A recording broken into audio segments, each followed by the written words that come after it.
welcome to Shattering Myths. I am Yahowah. Each weekday here on GCN, we strive to expose the destructive and the deadly myths which are associated with religion and politics, with patriotism in the media, as well as with military and economic schemes. Instead of merely presenting the news, our mission is to understand what is actually occurring while predicting how these events will shape our world. Then, during our second hour, we will engage God on His terms, through evidence and reason, since His is the lone reliable voice in an exceedingly troubled world. Our phone number for those who would like to participate in this discussion is toll-free, 877-300-7645. The news today is similar to the news on many days. The first headline from the BBC reads, "Today, Muslims killed 30 of their own in 2 explosions outside of an Iraqi mosque north of Baghdad." This time it was Shias murdering Sunnis in Iraq. Yesterday, a Sunni suicide bomber killed 10 outside of a Shia mosque in Kirkuk.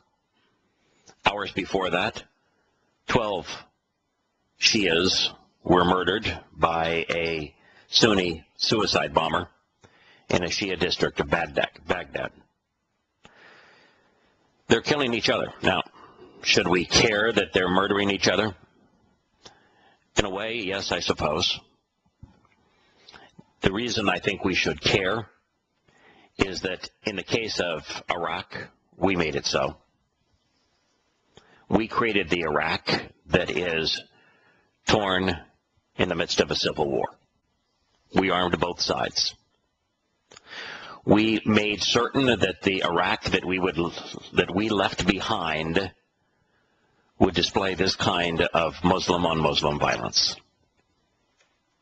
Now, if it's just the religion of Islam all by its own, doing what it does best without any involvement from our country or from the West, then Muslims killing Muslims might not be such a big deal.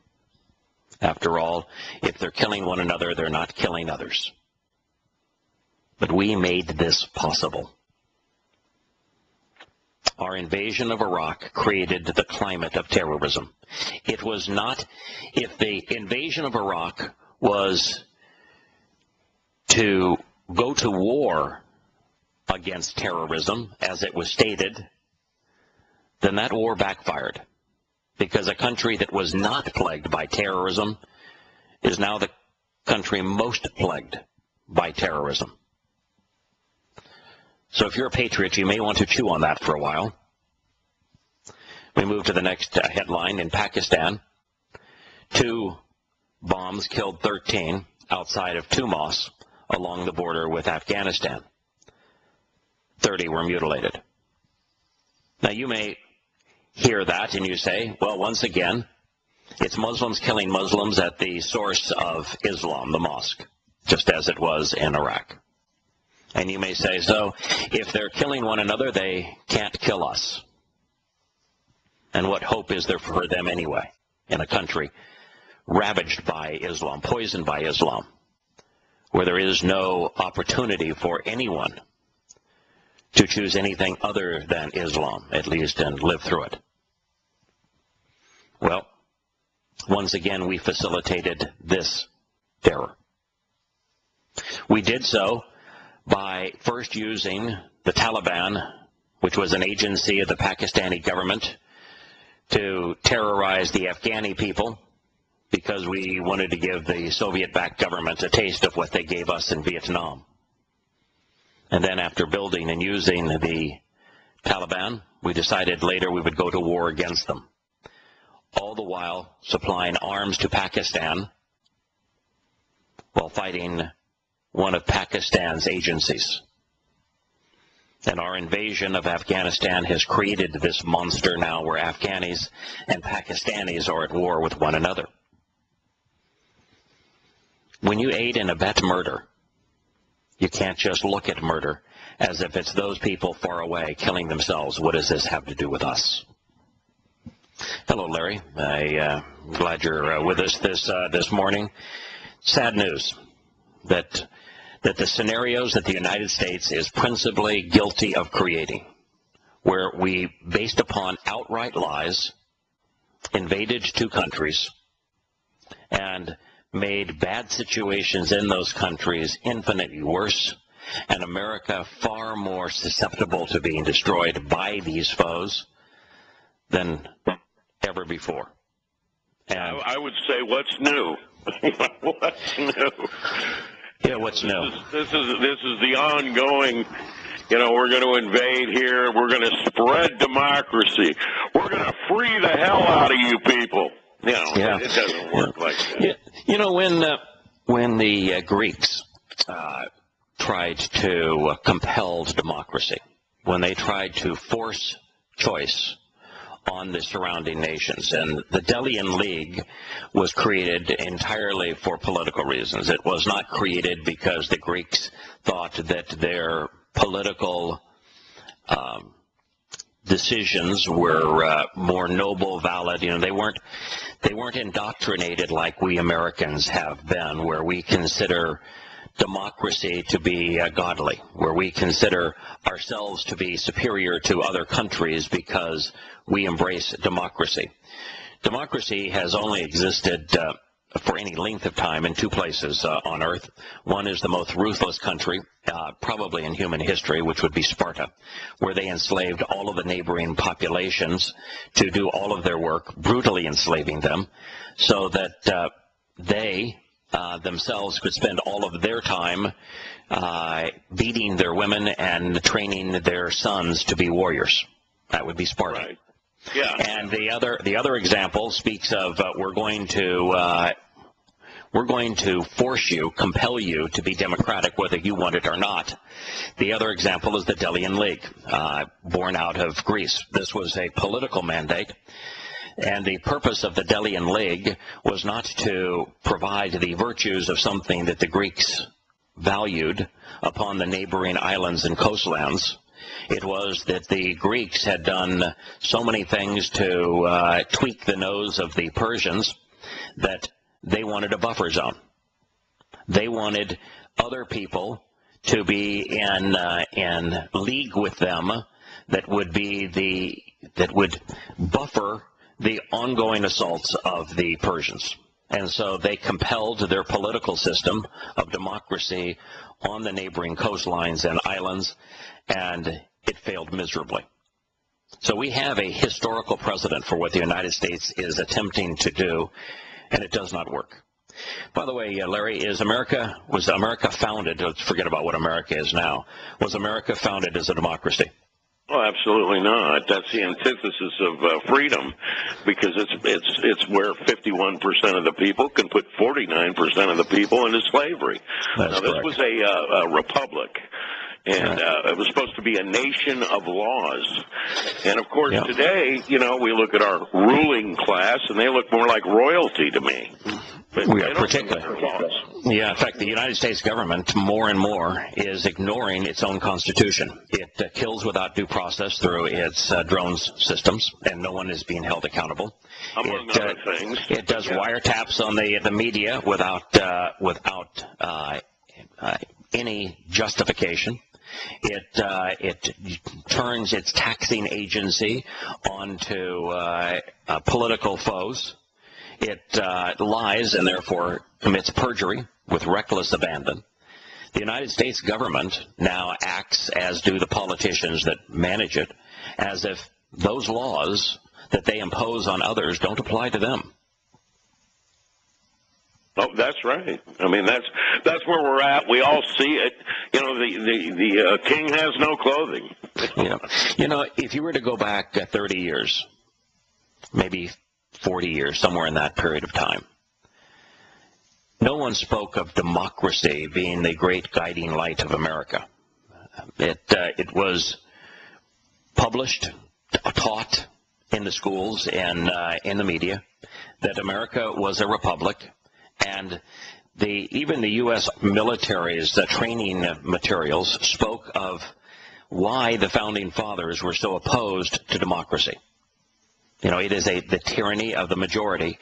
And so you don't have to go back all that far to the point where there was the realization that democracy is bad, and that it almost always leads to oppression. In the case of America right now, we are witnessing democracy at work. It is what is killing our economy, which is killing the nation, which is the majority who are now recipients of government handouts are singling out the minority to confiscate their money. And so we're witnessing it now play out in its destruction of our economy. I have to say, I never thought I'd see the day that I looked at the president and you know, and the press corps really too, and so, where I could see them so clearly hand in glove working with each other to promote tyranny.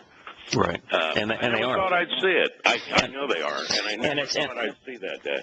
And it's under the this notion of misinforming and beguiling, using propaganda, if you will, towards the American people. For example, one of the great confiscations of freedom, therefore the imposition of tyranny, was the Patriot Act. So much of what we do comes under the guise of democracy, which is, again, a means to impose tyranny. And so it's our vocabulary that's being corrupted, it's our morals that is being corrupted, it's our judgment that is being corrupted, and so much of it is just garbage in, garbage out. People don't even have access to, at least easily, valid information from which to exercise good judgment, even if they were prone to do so. But of course, in political correctness, they aren't prone to exercise good judgment. Mutually exclusive options seem valid. You know I'm in an engine business, and you know I buy and sell engines for a living. That's what I do. And you know I'm getting more and more calls from people that are on the more or less the bottom rung of society. They're the working poor, and they'll say, and they're telling me, well, it's going to be 2 or 3 weeks before I can buy this engine. Can you hold it for me? They've cut my hours at work. You're right. And, of course, we knew directly that was going to happen with the Obamacare, didn't we? Right. Matter of fact, as we tried to renew our policies for our employees at our farm, what we found is that we had to hugely reduce the level of support for our employees in terms of their health care, and yet we're still paying vastly more money for inferior coverage, all as a direct result of Obamacare. We'll return to Shattering Myths in a moment.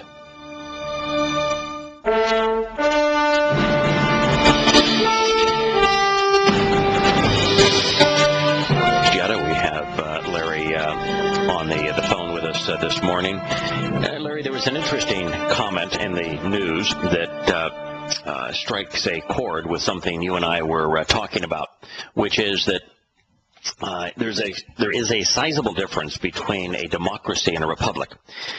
In a republic, there would be no discussion on gun control. The Constitution says that because a militia is essential to freedom, that the right to own, bear arms, to keep and bear arms shall not be infringed.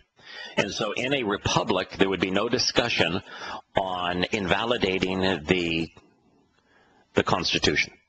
No matter what an opinion poll said. No, not a matter. It doesn't matter that the framers of the country said this is essential because otherwise governments become tyrannical. And that's what they said. Unless the people themselves can keep and bear arms, and it doesn't have any limit on arms, and they're talking about militias here. So these would be military-type weapons, that unless the people can, without interference, keep and bear military-type weapons, then there will be no freedom. That's what the amendment to the Constitution says. So in a republic, there would be no discussion on it. Now, we have ceased to be a republic because we no longer care about the U.S. Constitution, and therefore the result is, in a democracy, the majority of Americans now want to put very substantial restrictions. Sometimes upwards of 90% of the population want to put substantial restrictions on people's right to keep and bear arms. And therefore, that is the difference between a democracy and a republic. And in the case of the majority, whatever they may be, depending on how severe the interference is with the Constitution, the reason that it's a majority is because the majority is now a net beneficiary of government handouts. And they want to make certain that the minority that they are robbing, that they are right, that they can't defend themselves, that they can't say no.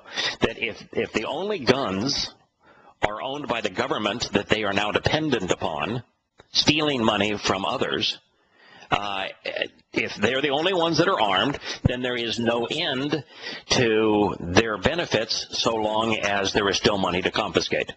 And so, while they may not have thought through the whole process, that's what they're saying. But that is, they're in a lot of trouble once they kill the chicken. That's exactly. You can. What do they say? You can shear the sheep many times, but you can only slaughter it once. Yeah. And we are to the point where we have over-confiscated the money of those who are productive, and we have over-rewarded those who are unproductive to the point that our economy has reached this level where it's now $17 trillion in debt, and we're on the cusp of not being able to service our debt. When he took over, what was it, $7 trillion in debt? Something like that. And he's been bad, but it's over his 5 years in office, he's averaged about 1.2 trillion for each of those 5 years. So he's added about $6.5 to $7 trillion to the overall. So it was around 10. Okay. Yes. All right. Yeah, it was around 10. Now, in all fairness, because I'm not a advocate for the other side either, the transition from horrible deficits to actually a few years of modest surpluses back to gargantuan deficits was George W. Bush. So the first year of Obama, where the $7 trillion is put on his presidency, it wasn't his budget. It was the budget of George W. Bush. So if you really want to look as to who was the worst, George W. Bush or Obama in terms of devastating America's economy, Bush was worse in terms of deficits than Obama. No, you throw in Obamacare, though, and then... now, if you look at the legacy, I would agree. If you look at the legacy, while Bush's first judicial act, which was of any significance, which was his rider to the Medicare and Medicaid programs, whereby prescription medicines would be included. The consequence of that, horrible idea. Right. The consequence of that was many hundreds of billions of dollars of added cost to an already bankrupt and immoral Ponzi scheme. And so if you compare that to Obama increasing by 50% the number of participants in Medicaid, and then this amnesty bill that they are proposing, where we would create another 11 million potential participants. Long term, it will be more devastating than Bush.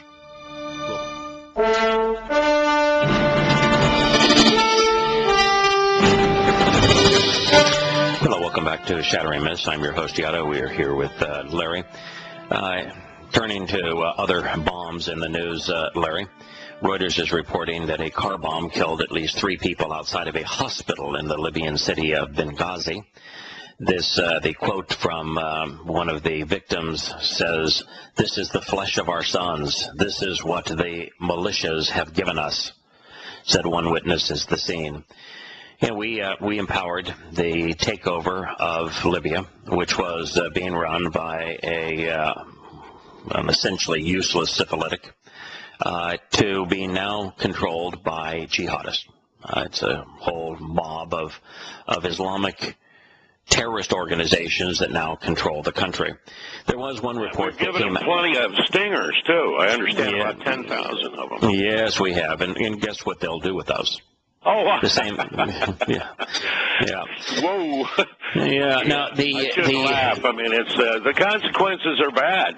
Yeah, it's kind of funny though. I like the term stinger. The stinger is the term that Paul used. It's also the term that Yahowah used to describe Satan's ability to control people. It's the stinger or the poison at the end of the prod or goad. So when Paul was mushing along on the road to Damascus, when he met Satan there, Satan said, it's going to be really hard to rebel against my goad, the stinger at the end of a sharp-pointed stick. And then later, in his second letter to Corinth, he said that the thorn in his side was actually a stinger. It's the same stinger at the end of the goad, which is a sharp-pointed instrument to control people and animals.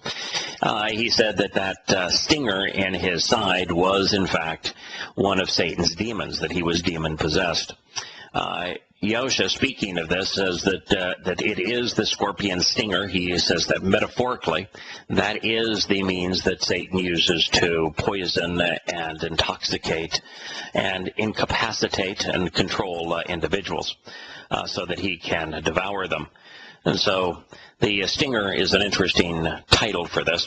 One of the things that's also interesting about the car bombs, rash of car bombs that have taken place in Libya, is that one of them was actually, they say, the result of fishing explosives being accidentally detonated. What is the most moronic, counterproductive, and laziest way to fish? You're talking about bombing?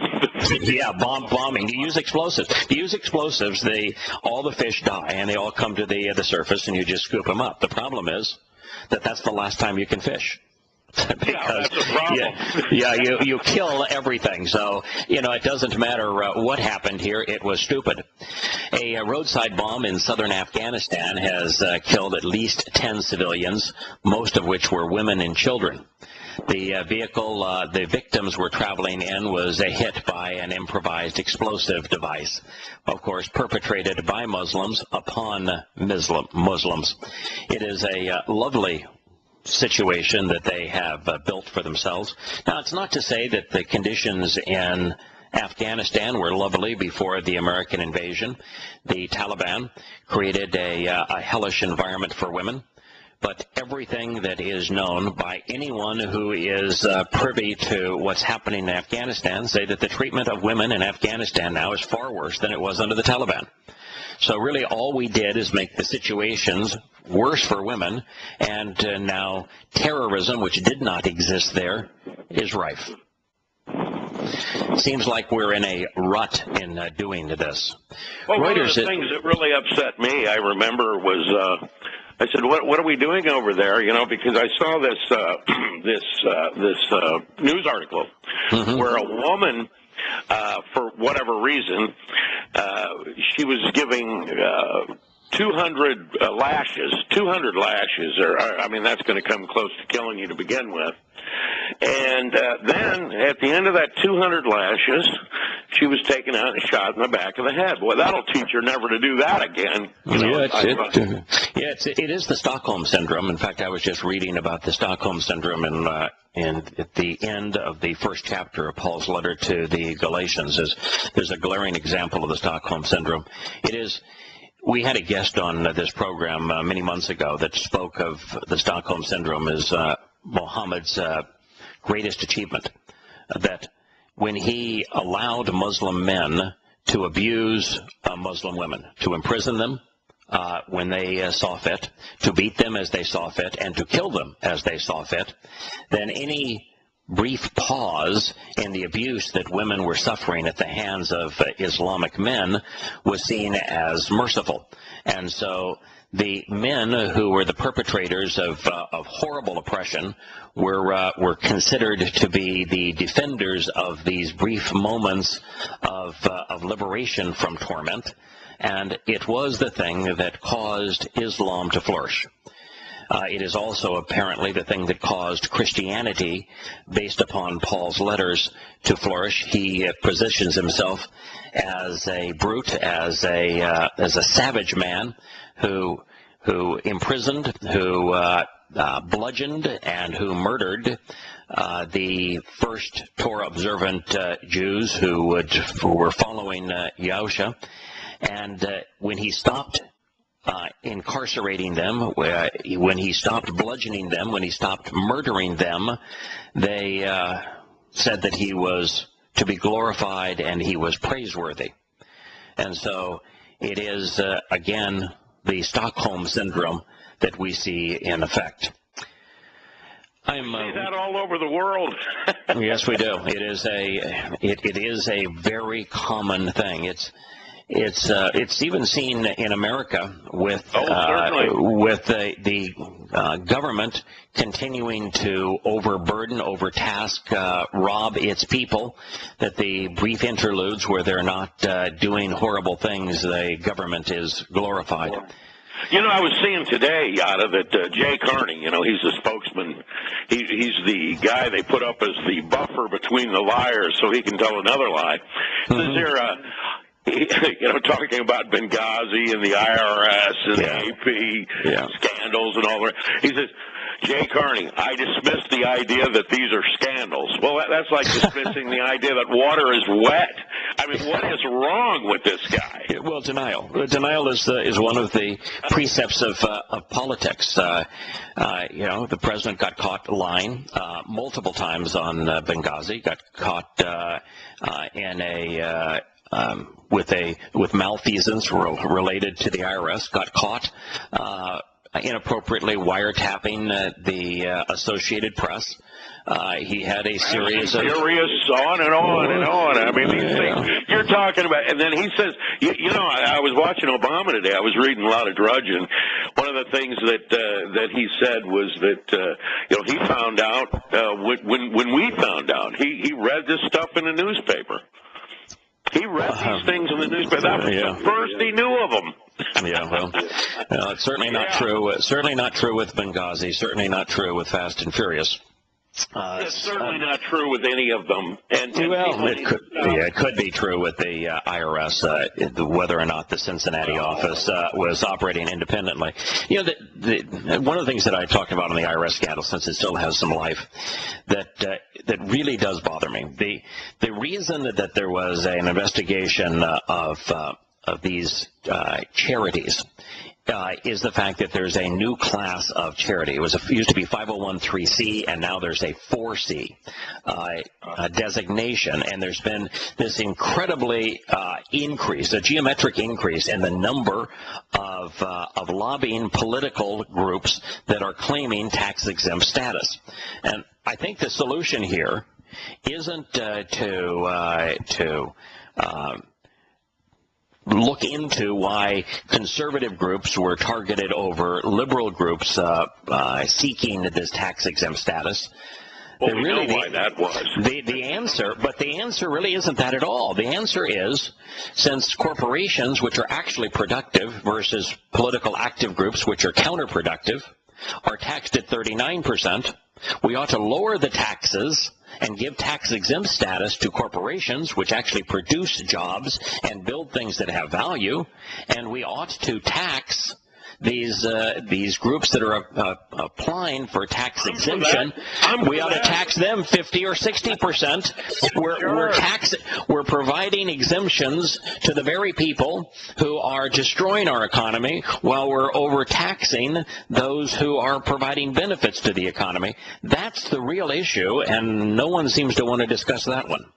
Well, that's brilliant, but it's true. That's a brilliant deduction there. I mean, who would have? I didn't think of it, but yeah. But that is our problem. The reason that politicians can't seem to make the right decision relative to taxation is that they're tax exempt.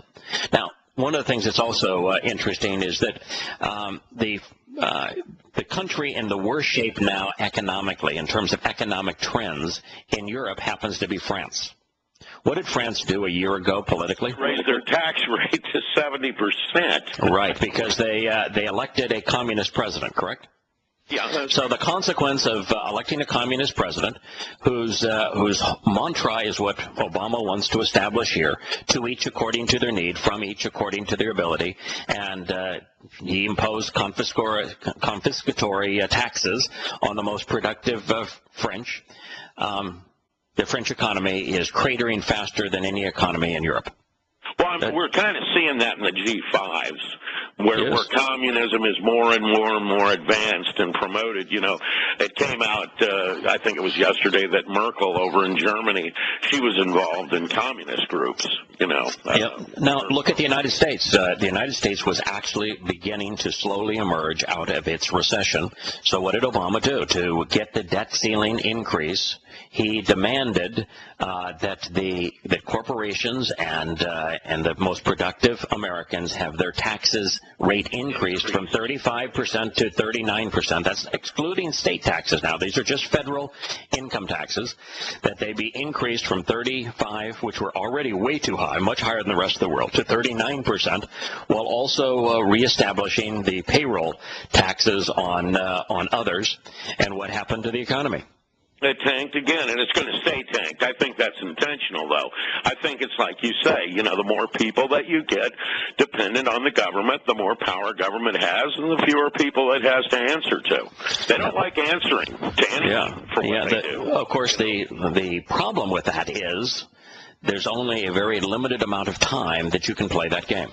So it might work for the next 3 years that Obama is in office, and it might even work for another 4 years after that. But there is a end game here, and the end game with the game that they're playing is the utter destruction of the country. Goes into anarchy and complete loss of sovereignty. We'll return to Shattering Myths in a moment.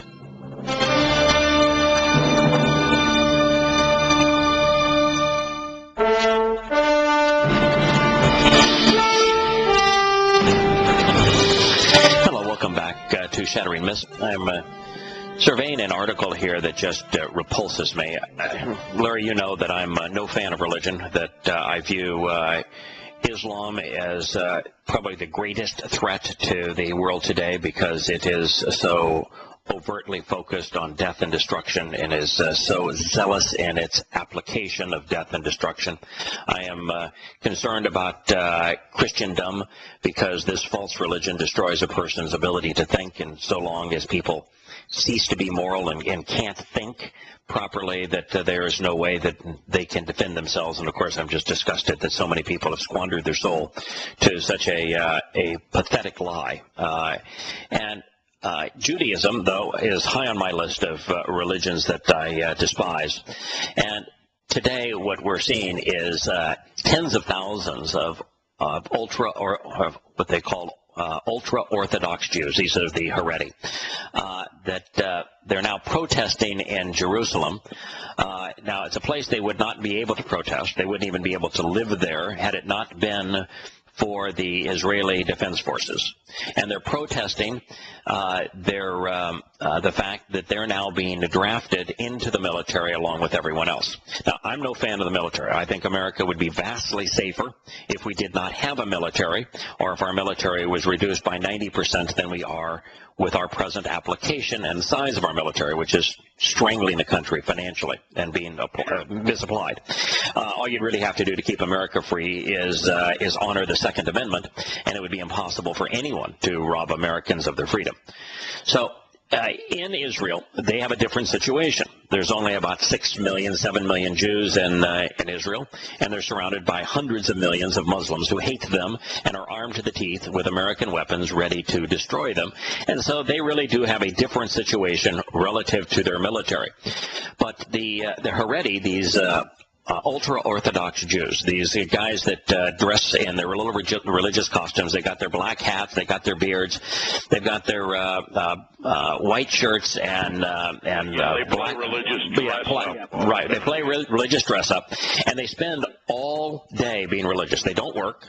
They live on a stipend from the government just to be religious. They get paid to run around and be religious. Right, right. Yeah, they do, and they do not participate in any aspect of the government other than land. They want to be kingmaker. And until recently, Netanyahu had to bring them into his coalition for him to, in the parliamentary system. And in the parliamentary system, the reason that the Haredi, the ultra-Orthodox Jews, got what they wanted, which was they didn't have to participate in the government, they didn't have to participate in the military, and they were paid to do nothing, and they're not taxed, is that they were the kingmakers, enabling Netanyahu's party to rule Israel. One of the problems of the parliamentary system. Now, today they're out en masse. They're rioting. They're throwing missiles at police. They're torching stores and rubbish bins. They are throwing rocks. These Orthodox Jews are doing, and they're protesting. Their prayers are being constantly over and over again, and this says, quote, the Torah, which it has in brackets, Jewish Bible, above everything, and the army will not take our yeshiva pupils. Now, is there a single Orthodox Jew on the planet that's actually Torah observant? No, not that I'm aware of. They follow the Talmud. I had a big debate on my page about that yesterday. Correct. Yeah, with a Messianic Jew, who's a friend of mine, by the way. Messianic Jews are really screwed up because they're what they do is they blend rabbinical Judaism, which is the Talmud, with Pauline doctrine, and it really, really screws them up. They've got a double dose of intoxication. But there isn't a single Orthodox Jew on the planet that is Torah observant. They don't pay any attention to the Torah. If they paid attention to the Torah, they would call God by his name, Yahowah. If they paid attention to the Torah, they would stop being religious. If they paid attention to the Torah, there would be no more rabbis, which is the basis of their religion, because there is no authorization for a rabbi in the Torah. Every aspect. Authorization for any man to act as an intermediary in a relationship. Right. Nor is there any mandate for God's opposed to religion, but for people to not work and receive government subsidies for not doing anything. Every bit of it, and 100% of their prayers are rabbinic prayers that are written in the Mishnah and in the Talmud. So they are an absolute parasite. They're disgusting to look at. They're disgusting to listen to. They're an absolute parasite. And today they're rioting in Jerusalem, a place that they would have no access to, a place without the IDF. They wouldn't last 15 seconds before they would be slaughtered. And these idiots are protesting, chanting that they are Torah observant, and the idiots of the BBC call the Torah the Jewish Bible. Gee, I thought the Torah was Yahowah's testimony. Yeah, I did too.